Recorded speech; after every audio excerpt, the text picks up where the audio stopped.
आइए, सुनिए, देखिए, समझिए सनातन सत्य। जैसी दृष्टि वैसी सृष्टि, दृष्टि विज्ञान। कुदरत, कुदरती रचना एवं कुदरत के कानून से शाश्वत सुख की प्राप्ति।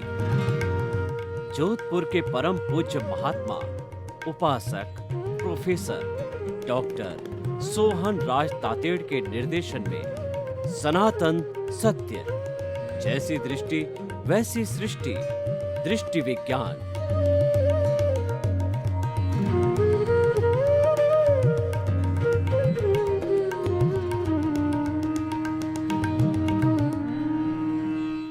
भाई और बहनों, मातृशक्ति को नमन।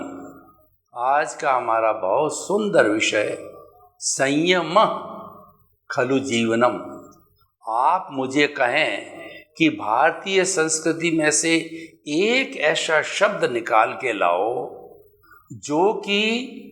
जो है विश्व स्तर का नियम बनने की अर्हता रखता है और जिसको 7.8 अरब की जनसंख्या में किसी को कोई भी मतभेद न हो, तो मैं कहना चाहूँगा वह शब्द, वह विज्ञान, वह गुण और वह मूल्य है संयम। सर्वभूतेषु संयम अहिंसा। प्राणी मात्र की जो रक्षा करना, दया करना, प्राणी मात्र को कष्ट न देना, वह संयम है। खाने का संयम, पीने का संयम, उठने का संयम, बैठने का संयम, सोने का संयम। भगवान महावीर को उनके शिष्यों ने कहा कि प्रभु आप हमें रास्ता बताइए कि हम किस तरीके से अपने कर्मों को काट सकते हैं, खपा सकते हैं, कॉजल बॉडी कर्म शरीर को न्यून कर सकते हैं। तो भगवान ने कहा कि जयंग चरे जयंग चिट्ठे जयंग मासे जयंग सरे सय भोजन तो पाव कमंग न बंदई। कि आप खाने में, पीने में, उठने में, बैठने में, सोने में, चलने में जयना करो। हर काम में विवेक रखो, संयम रखो और उस सावधानी रखो, उससे आपके कर्मों का बंधन नहीं होगा। हम जब जागरूकता रखते हैं, हम संयम रखते हैं, तो चीज़ का दुरुपयोग नहीं हो सकता। संयम एक अनुशासन है, संयम एक जीवन जीने की पद्धति है, संयम एक जो साइंस ऑफ लिविंग है, संयम एक आर्ट ऑफ लिविंग है। संयम जो है हमारे जीवन का आधार होता है।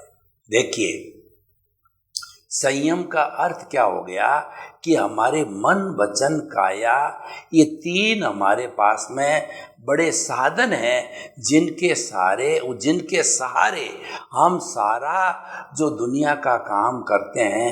मन की बात देखिए कि मन से हम विचार करते हैं, वर्तमान का विचार करते हैं और भूतकाल की हम स्मृति करते हैं और भविष्य काल जो है उसकी जो हम कल्पना करते हैं। तो ज़्यादा समय हम वर्तमान के चिंतन में लगाते हैं। तो चिंतन का संयम करो। चिंतन का संयम का अर्थ क्या है कि जो आपको जितना चीज़ की आवश्यकता है उतना ही चिंतन करो, फालतू चिंतन नहीं करना है। एक अकेला मस्तिष्क है, वो 20% ब्लड खींचता है, सारी एनर्जी जो है दिमाग खींच लेता है, विटालिटी को, प्राण शक्ति को। तो दूसरे अवयव को आप क्या दोगे विटालिटी को? तो इसीलिए उसका संयम करना है, मतलब खपत को घटाना। जब विटालिटी की खपत को अति आवश्यक समझ के करोगे तो वो संयम हो गया। अब उदाहरण के लिए देखिए कि आपको 10,000 रुपये की सैलरी है और आप 10,000 में ही अपना काम चला लेते हो, 10,000 में 1,000 रुपये बचा भी लेते हो अपनी पीढ़ी के लिए। तो ये क्या हो गया कि ये बचत है, एक संयम है। अब आपको तो खर्चे का कोई पार थोड़ा ही होता है। आप उधार लेकर के, लोन लेकर के लोगों से 10,000 की जगह 20,000 रुपया पर महीने खर्च कर सकते हो। खर्च तो लाख रुपया भी पर मंथ कर सकते हो। खर्च करने में जोर थोड़ा ही पड़ता है, जोर तो कमाने में पड़ता है। तो अपनी आजीविका के अंदर अंदर काम चलाना, ये जो है वो हमारे धन का संयम हो गया। खाने का संयम देखिए आप, कि हमारी जो भूख 5 रोटी है उसकी जगह में 4 रोटी खाएं, तो ये खाने का संयम हो गया। इसको उनोदरी कहते हैं, और उनोदरी को भगवान ने धर्म कहा है। स्वास्थ्य का कोई भी विषय ले, उस स्वास्थ्य का संयम करने से धर्म भी सत्ता है और स्वास्थ्य भी अच्छा रहता है। उदाहरण के तौर पे आप देखिए कि जो है हमें जो है वो अनशन उनोदरी भिक्षाचरी रस परित्याग काय क्लेश प्रतिसल्लीनता, काय क्लेश करना चाहिए। काय क्लेश का मतलब आसन प्राणायाम करना चाहिए, उससे हमारे मसल्स नरम रहते हैं। क्योंकि हमारी बॉडी का जितना भी उठना बैठना, झुकना, सोना, काम करना, कोई चीज़ को उठाना पकड़ना, ये सब काम मसल्स करते हैं। मेन माध्यम मसल्स है, बोन्स के साथ में वो काम करते हैं। जो वर्किंग यूनिट है वो मसल्स है। तो जब हम जो है अपना कहना चाहिए आसन और प्राणायाम करते हैं, तो हमारे मसल्स जो है वो नरम पड़ते हैं, लचीले होते हैं, उससे हमारा स्वास्थ्य अच्छा रहता है। और दूसरा, प्राणायाम करने से ऑक्सीजन ज़्यादा भीतर जाती है, उससे ब्लड जो है साफ होता है। ब्लड साफ होने से ब्लड सर्कुलेशन, शुद्ध ब्लड पूरे शरीर एक एक कोशिका को मिलता है, तो पूरा शरीर स्वस्थ रहता है। तो इस तरीके से ये जो है हमारा संयम हो गया। तो कायोत्सर्ग है वो हमारा संयम है, और काय व्युत्सर्ग है वो हमारा संयम हो गया। यानी संयम का अर्थ होता है लिमिट करना, संयम का अर्थ होता है अनुशासन में रहना, दायरे में रहना। ये सारा जो है संयम कहलाता है। देखिए, सूर्योदय निश्चित समय पर होता है, सूर्यास्त निश्चित समय पर होता है, नदियाँ अपने 2 तटों के बीच में बहती रहती है, और समुद्र में जो ज्वार भाटा आता है उसकी एक सीमा होती है। हर काम सीमाबद्ध होता है। ऋतुएं हैं वह समय से आती है। जब प्रकृति में इतना संयम है, तो हम, प्रकृति हमारी क्रिएटर, ऑपरेटर और डिस्ट्रॉयर है। कुदरत ही हमको जन्म देती है, पालती है, पोसती है, और मन वचन काया की हर प्रवृत्ति के लिए वही संचालन करती है, वही साधन जुटाती है। तो वो इतना संयम कर सकती है, तो हम क्यों नहीं संयम कर सकते हैं। प्रकृति तो यही कहती है कि तुम संयम करो। तुम्हारे असंयम से ये कोरोना की महामारी आई है कि तुमने पृथ्वी, जल, अग्नि, वायु और आकाश, मेरे जो 5 संतान हैं और मेरे 5 सहयोगी है, जिनसे मैं तुम्हारा सभी का 84 लाख जीवा योनि का भरण पोषण करता हूँ, उसको तुमने पॉल्यूट किया, उसका दोहन किया। इसी कारण से ये महामारी, सुनामी, बीमारी, अतिवृष्टि, अनावृष्टि और भूकंप वगैरह आते हैं। तो तुम संयम करोगे तो नहीं आएंगे। हमें प्रकृति के साथ छेड़छाड़ न करना, वह प्रकृति का संयम कहलाता है। अब देखिए कि हम चल रहे हैं, चलते चलते हमारे कोई, हम न लेफ्ट देखते न राइट देखते हैं, सामने गमन योग करते हैं, 2, 4, 5 फुट की दूरी तक देखते चलते हैं, तो बेचारा कोई छोटा मोटा जानवर पैर के नीचे नहीं आता है, और कोई खोई हुई वस्तु है वह भी मिल जाती है, और हमारा ध्यान गमन योग में रहता है, वो भावक क्रिया भी हो जाती है। तो गमन योग करने से, चलने की सावधानी रखने से ईर्ष्या समिति कहलाती है। ये हमारा संयम हो गया। और कितना बचाव हो गया, तो हमारी ये 5 समिति और 3 गुप्ति पर नियंत्रण रखना, चाहे अनुवृत्ति हो चाहे महावृत्ति हो, ये 8 प्रवचन माताएं हैं, इन सब माता का सदुपयोग करना ये संयम कहलाता है। ईर्ष्या समिति के द्वारा चलने के समय में जो है वो देख रेख रखना। भाषा समिति का अर्थ होता है बोलने का संयम रखना, कि आप जो है भाषा कर्कश ना बोलो, आप हितकारी भाषा बोलो, मृदु भाषा बोलो, सीमित भाषा बोलो। और दूसरा क्या है कि कार्यकारी भाषा बोलो, जो काम की हो, अनर्गल वाचालता न आओ। तो भाषा समिति। तीसरा है ऐष्णा समिति। ऐष्णा समिति के दो अर्थ होते हैं। जो महाव्रती साधु होते हैं वो ऐष्णीय भोजन देख रेख करके, दोष टाल करके, जिसमें हिंसा का दोष न लगे, वो भोजन थोड़ा थोड़ा मधुकरी और गोचरी रीति से लोगों से लेते हैं। और जो है वह मनुष्य के लिए जो अपना जो है इरिया भाषा ऐष्णा समिति है। हम गृहस्थ लोगों के लिए ये है कि हमारे सामने जितने भी खाने के आइटम पड़े हैं उसमें से देखना है कोई खुला तो नहीं खा रहे हैं, बासी तो नहीं खा रहे हैं, और किसी के अंदर कोई गलत चीज़ तो नहीं मिली है, और वो अलग अलग लक्षण वाले तो नहीं है कि जिससे गैस बने। तो ये ऐष्णा समिति, इरिया भाषा ऐष्णा। आदान निक्षेप।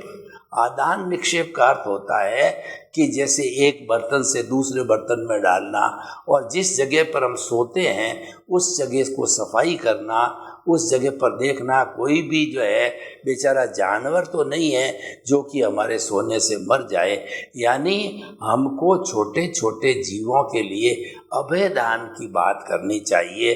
पृथ्वी का है, अप का है, तेजस का है, वायु का है, वनस्पति का है, और तृष का है, तो दिखते ही हैं, उसका तो हम संयम कर सकते हैं। लेकिन जो नहीं दिखते हैं, जो स्थावर जीव है, पृथ्वी को जितनी आवश्यकता हो उतना ही खोदा जाए, जल जितना आवश्यक हो उतना ही खोदा जाए, क्योंकि जल की एक बूंद में 3400 जीव बताए जाते हैं।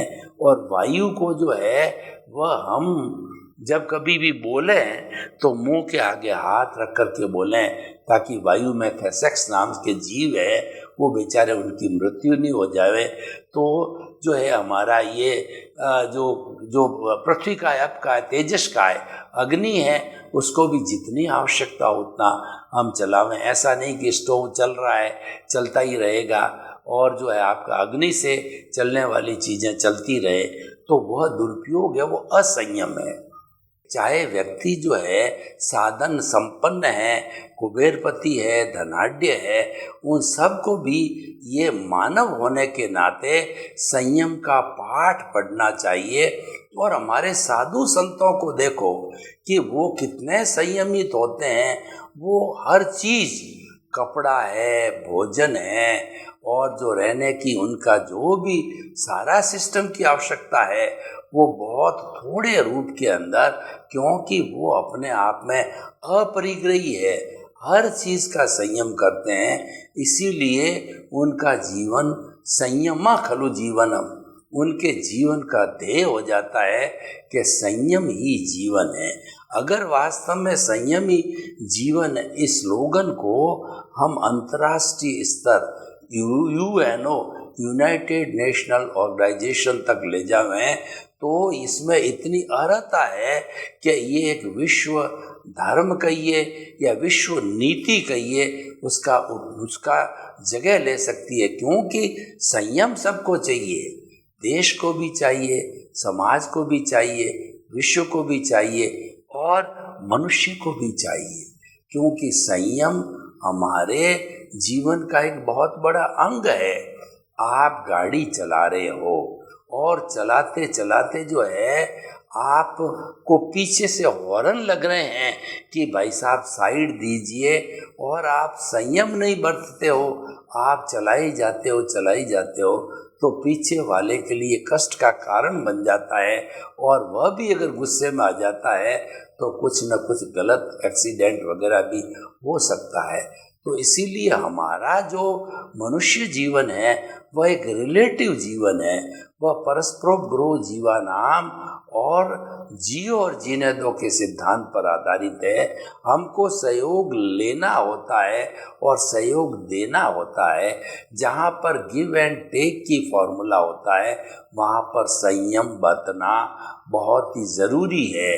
अब आप देखिए, घर के अंदर हम देखें कि घर में कुल 10 सदस्य है और कोई खीर बनी है तो वह 10 कटोरी है, तो हमें अपने हिस्से की पांति है 1 कटोरी लेना, वो संयम है। अब आप बड़े हो और आपने उसका जो अच्छी खीर बनी है 2 कटोरी ले ली, तो वह असंयम है। उस असंयम से आपने किसी न किसी का हक मारा और आपने आवश्यकता से अधिक खीर जो है स्वाद के वशीभूत ले ली है, तो वह आपको नुकसान भी कर सकती है। असंयम इज इक्वल टू नुकसान, असंयम इज इक्वल टू बीमारी, असंयम इज इक्वल टू परिग्रह। जहाँ पर भी असंयम हो गया वहाँ पर आप मान के चलिए कि कहीं न कहीं ये डैमेज करने वाला है। और हमारे कर्मों का बंधन है, वह भी असंयम से होता है कि हम अधिक जो है स्थावर जीवों की हिंसा करते हैं, अधिक जो है हम जो है ये हमारे 5 मुख्य जो सब्सटेंस है उनका दोहन करते हैं। और असंयम के कारण हम क्रोध करते हैं, अहंकार करते हैं, माया करते हैं, लोभ करते हैं। ये सब असंयम के रूप है, तो इन पर नियंत्रण करना चाहिए। असंयम को हम संयम की नीति से हम कंट्रोल कर सकते हैं। और ये भगवान ने जो है संयम के हिसाब से 2 तरह के मार्ग बताए, 2 तरह के धर्म यानी जो लाइफ स्टाइल बताई। एक तो जो है 5 महाव्रती जो कि संपूर्ण रूप से अहिंसक बन करके अपनी प्योरली जो आत्म साधना करना चाहते हैं, तिन्नाणम तार्याणम बन करके फुल्ली संयमित जीवन जीन करके वो जल्दी मुक्ति को जाना चाहते हैं। और एक सामान्य गृहस्थी है जो गृहस्थ में रहकर भी मुक्ति को जाना चाहता है, उसको अनुवृत्ति कहते हैं। दोनों के अंदर संयम आवश्यक है। एक के अंदर तो सूक्ष्मता है और दूसरे के अंदर स्थूल को मान्य किया है। स्थूल जो अहिंसा, सत्य, चौर्य, ब्रह्मचर्य, अपरिग्रह है उसको मान्य किया गृहस्थी के लिए, क्योंकि उसके बिना गृहस्थी का काम चलता नहीं है। तो वो संयम कर जो है इच्छा परिमाण है, संयम में अल्पीकरण है। इच्छाओं का अल्पीकरण करना भी संयम है, क्योंकि इच्छाओं आकाश समान अनंतिया, इच्छाएं हैं वो आकाश के समान अनंत है, उसकी कोई भी सीमा नहीं है। ऐसा कहा जाता है अगर एक व्यक्ति को पूरे संसार का धन दे दिया जाए फिर भी वो संतुष्ट नहीं होता है, लेकिन कहीं कहीं पर वो सीमा कर देता है, संतुष्टि कर देता है, तो वह उसके लिए एक संयमित जीवन हो जाता है और सुखी हो जाता है। इसलिए कहा गया है गोधन, गज धन, बाजी धन और रत्न धन खान, जब आवे संतोष धन, सब धन दूरी समान। आपके पास सभी तरह के धन हैं और आप खूब इकट्ठा कर रहे हो धन को, परंतु जब तक संतोष नहीं आता है ये सारे धन हैं धूल के समान है। सबसे बड़ा धन है वो संतोष धन है।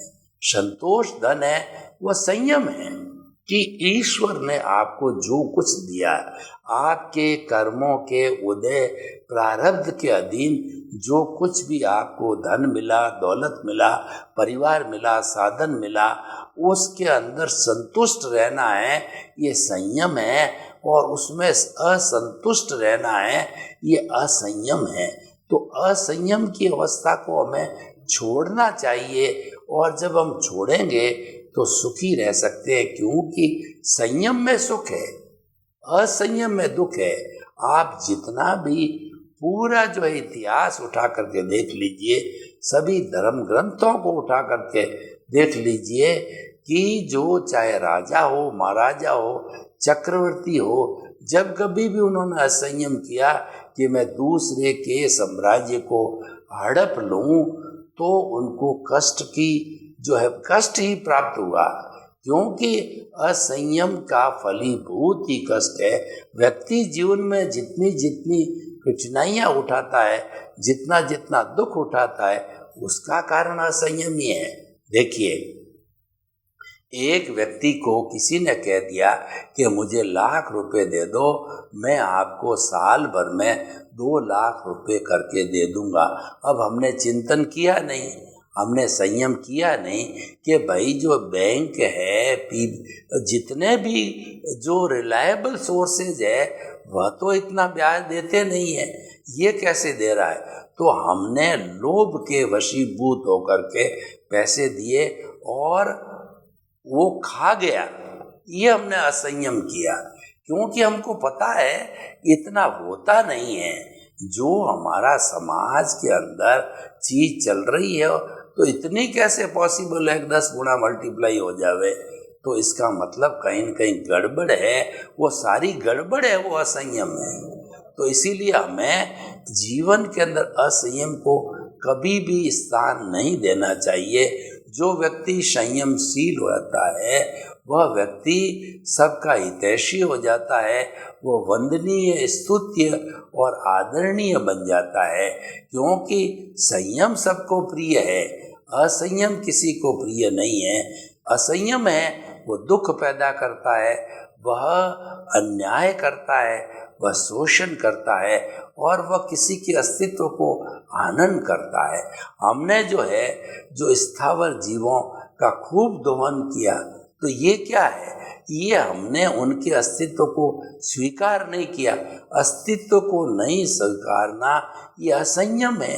अगर हम दूसरे के अस्तित्व को नहीं स्वीकारते हैं, इसका मतलब हम अपने अस्तित्व को भी नकार रहे हैं, क्योंकि जो उसमें है वही हमारे में है, वही सब में है, कोई फर्क नहीं है। एक सी चेतना 84 लाख जीवा योनियों के अंदर है, और जो भेद दिखाई देता है उसका मुख्य कारण अपने अपने कर्म है। तो इसीलिए कर्मों के कारण ही हम सारा भोग रहे हैं, और ये कर्म पैदा होते हैं वह भी असंयम के कारण पैदा होते हैं। सभी कर्मों का जो मुख्य जो उद्गम है वो असंयम है, और वह असंयम से हिंसा होती है, हिंसा से कर्म का बंधन होता है। इसीलिए भगवान ने बहुत ही स्पष्ट जो धर्म बताया कि संवर और संवर और निर्जरा। संवर हमारी साधना है, संवर संयम है, और निर्जरा उसकी निष्पत्ति है। निर्जरा परिणाम है। हर संयम या संवर के साथ में निर्जरा जुड़ी हुई होती है, अवश्य ही मिलेगी। तो संयम एक साधना है, एक बहुत बड़ी साधना है। निष्पत्ति तो आपको ऑटोमेटिकली मिलेगी। निष्पत्ति क्या है कि आपका कर्म शरीर जड़ने लगेंगे, आपके कर्म खपने लगेंगे, और जब कर्म शरीर जड़ता है तो आत्मा की उज्ज्वलता होती है कि हमारा आत्मा शरीर व्यापी है, और असंख्य चेतनामय परमाणुओं के पिंड को चेतना कहते हैं। वो चेतना के एक एक परमाणु पर असंख्य कर्मों के परिणाम होते हैं, और जब हम संयम करने लग जाते हैं, संवर करने लग जाते हैं, त्यों ही उन हमारे कर्मों में चतुस्पर्शी जो कार्बन शरीर और आत्मा के साथ लगे हुए हैं उसमें टर्बुलेंस होती है, और वो झड़ने लगते हैं, और झड़ कर के जब वो अलग हो जाते हैं तो उसको निर्जरा कहते हैं। ये आंशिक निर्जरा होती है, और हम जब संपूर्ण निर्जरा कर देते हैं, यानी इस पूरी कॉजल बॉडी को शून्य कर देते हैं, तो वह संपूर्ण निर्जरा मीन्स हमारी मुक्ति। तो हमारी जो मुक्ति है, वो मोक्ष है, वो संपूर्ण संयम है, और आंशिक निर्जरा है वो आंशिक संयम है।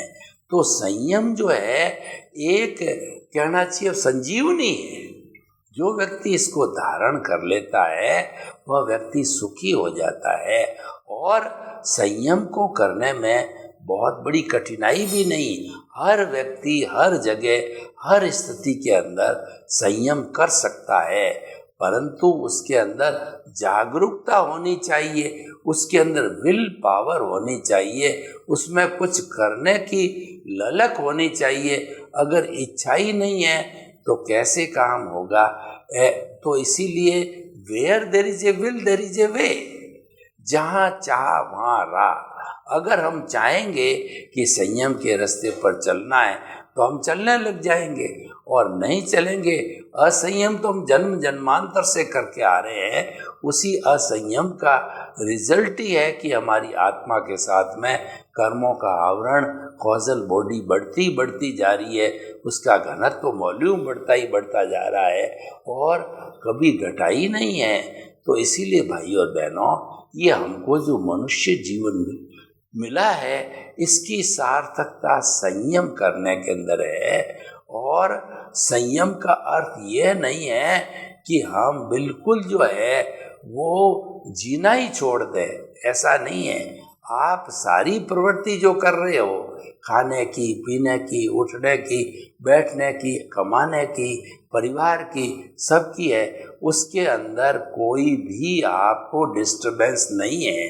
संयम का अर्थ होता है उसमें अल्पीकरण करो, उसमें सीमा करो, उसमें इच्छा परिमाण करो कि वह ज़रूरत से ज़्यादा नहीं करना, क्योंकि excess of everything is bad. ये एक्सेस चीज़ है, ये असंयम है, और हर चीज़ का एक्सेस है वह खराब है। तो इसीलिए हमें जीवन के अंदर असंयम कभी नहीं करके संयम को स्थान देना चाहिए। सर्वे भवन्तु सुखिनः, सर्वे सन्तु निरामया।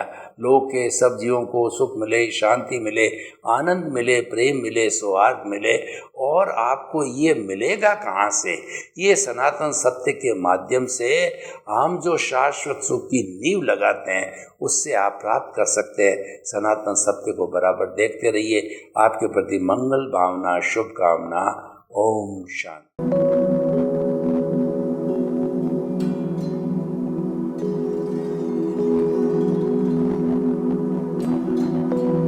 एक ऐसा अंतर्राष्ट्रीय ख्याति प्राप्त मानव जो गुरु प्रेरणा से पिछले 20 वर्षों से वानप्रस्थ जीवन जीते हुए 24 घंटे मानवता की सेवा में संलग्न है। एक ऐसा मानव जो अभी राष्ट्रीय, अंतर्राष्ट्रीय टीवी चैनलों पर 7,500 एपिसोड के माध्यम से सनातन सत्य, आत्मविज्ञान एवं पुनरुत्थान, व्यवहार एवं निश्चय जगत के जीवनोपयोगी विषयों पर हृदय स्पर्शी प्रवचन कर चुका है। उस मानव का नाम है महात्मा उपासक प्रोफेसर डॉक्टर सोहन राज तातेड़।